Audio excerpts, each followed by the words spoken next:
Driver ഇല്ല വാഹനങ്ങളുടെ വികസനത്തിനായി ദുബായ് റോഡ് ഗതാഗത അതോറിറ്റി സംഘടിപ്പിക്കുന്ന സെൽഫ് ഡ്രൈവിംഗ് ട്രാൻസ്പോർട്ട് വേൾഡ് ചലഞ്ചിന്റെ 4ാമത് എഡിഷന് തുടക്കമായി.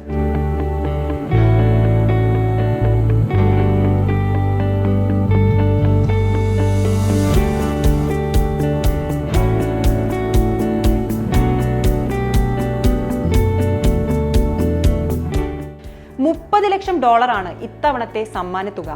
ഒരു പ്രദേശത്ത് സ്വയം നിയന്ത്രിച്ചോടുന്ന ഒന്നിലധികം വാഹനങ്ങൾ വികസിപ്പിക്കാൻ കഴിയുന്ന കമ്പനികൾക്കാണ് ചലഞ്ചിൽ പങ്കെടുക്കാൻ അവസരം. മത്സരത്തിൽ പങ്കെടുക്കുന്ന കമ്പനികൾ സ്വയം നിയന്ത്രണ ടാക്സി, ബസ്, ഡ്രോൺ, ജലഗതാഗത വാഹനങ്ങൾ, ചരക്ക് വാഹനങ്ങൾ, വ്യോമഗതാഗതം എന്നിവയിൽ ഏതെങ്കിലും 2 എണ്ണം വികസിപ്പിക്കാൻ സാധിക്കുന്ന കമ്പനികളായിരിക്കണം. ഇവർ വികസിപ്പിക്കുന്ന വാഹനങ്ങൾ യാത്രക്കാരുടെ സുരക്ഷ ഉറപ്പുവരുത്തുന്ന SAE 311 പാലിച്ചിരിക്കണം.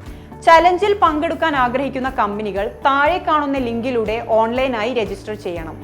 ഒന്നിലധികം കമ്പനികളായോ ഒറ്റയ്ക്കോ ചലഞ്ചിൽ പങ്കെടുക്കാം. തുടർന്ന് ഈ കമ്പനികൾ വികസിപ്പിക്കുന്ന വാഹനങ്ങളുടെ പരീക്ഷണയോട്ടം സംഘടിപ്പിച്ചാണ് വിജയികളെ തെരഞ്ഞെടുക്കുക. ഫൈനൽ റൗണ്ടിൽ പ്രവേശിക്കുന്ന കമ്പനികളെ ഒക്ടോബറിൽ പ്രഖ്യാപിക്കും. 2025 സെപ്റ്റംബറിൽ നടക്കുന്ന Dubai self driving transport world ചലഞ്ചിൽ വെച്ചാണ് അന്തിമ വിജയികളെ പ്രഖ്യാപിക്കുക. ചലഞ്ചിന്റെ കൂടുതൽ വിശദാംശങ്ങൾ ഉടൻ പുറത്തുവിടുമെന്ന് RTA വ്യക്തമാക്കിയിട്ടുണ്ട്.